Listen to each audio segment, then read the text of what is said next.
7 years of war, and the situation for innocent civilians in Syria has never been worse.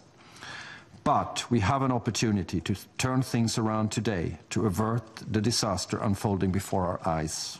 After multiple delays, the United Nations Security Council finally voting today and unanimously adopting a 30-day humanitarian ceasefire in Syria so that aid can get to those in desperate need there, especially in a suburb near Syria's capital, where roughly 500 people have been killed, including 100 children, since Sunday.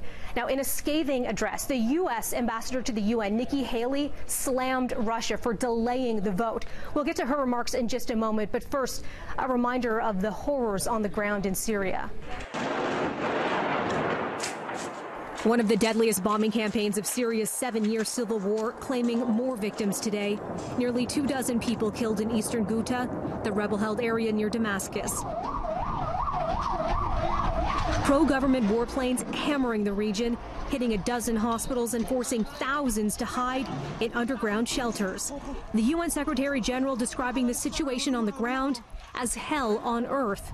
Now desperately needed aid deliveries and medical evacuations could be coming soon. After the UN approved a humanitarian ceasefire, after the vote was delayed until Russia agreed to give its support. Russia okayed the resolution after the timeline of the ceasefire taking effect in 72 hours was dropped because Russia called it unrealistic. Haley says the delay cost lives. In the 3 days it took us to adopt this resolution, how many mothers lost their kids to the bombing and the shelling? All for nothing. Because here we are voting for a ceasefire that could have saved lives days ago. And after all of this time, hardly anything has changed in the resolution except a few words and some commas.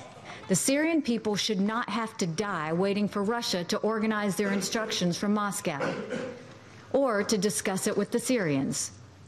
And why did the Council allow this? There are still some really big questions here. Will this demand for a ceasefire actually stop the fighting? Does it have any teeth? Plus, when will it take effect? The UN wants it to happen without delay, but what that actually means for a timeline isn't clear.